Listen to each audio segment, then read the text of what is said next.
Hi everybody and welcome back. I'm Mandy Wildman and this is part 2 of the $80 estate haul that I did the other day and I'm needing your help with. Part 1 is linked below. Let's jump right in.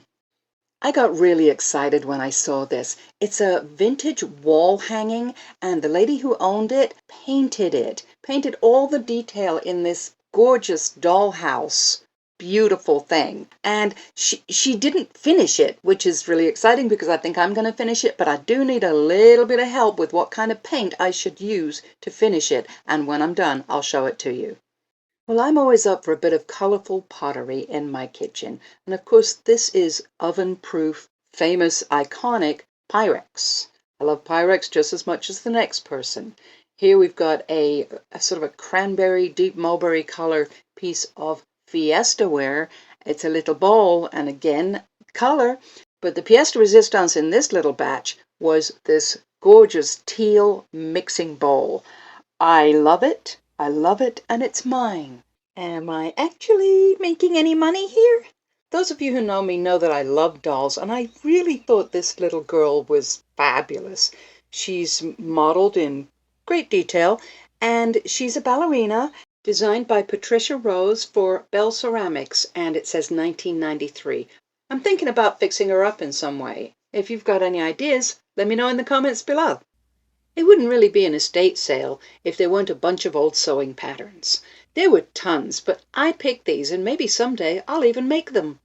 This old linen tablecloth was absolutely charming. Was it made for a child? I really don't know. It has all these sort of heraldry images on it. It's got fish and shells and harps and castles and cups and houses and bears and chickens and sheaves of wheat and shamrocks and so many images. And I really think maybe it was intended for a children's tea party or something like that.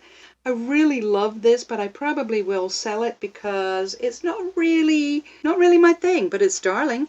Ooh, this is the bottom of a vintage wedding dress, that gorgeous bridal satin. And there's lots and lots of fabric here. Around the bottom, it had this darling ruffle, just yards of it. And I'm pretty sure I can do something with that. Now, you see, a lot of people would look at this and say, oh, it's all faded, the dye's all weird. What are you going to do with these old skirt pieces? And I say, a fairy skirt. A fairy skirt is what I'm going to do with that.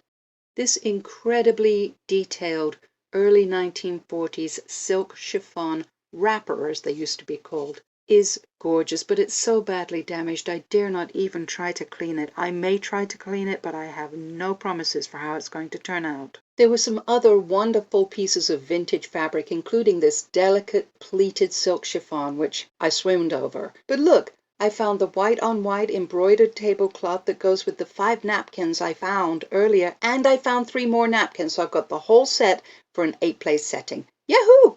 One of the most poignant finds of the day was the wedding dress of the lady who had passed. It was from the early 1940s and probably went with the duster that we looked at earlier. It had a piece of paper with her name handwritten stapled to the shoulder. I like to think she kept it all those years because she loved the man she married. And if dear little teapots could speak, I wonder what this one would say. Thank you so much for hanging out with me today. I had a great time, and don't forget, let me know in the comments below, do you think that I can break even or even maybe make some profit on this estate sale haul? See you next time. Bye.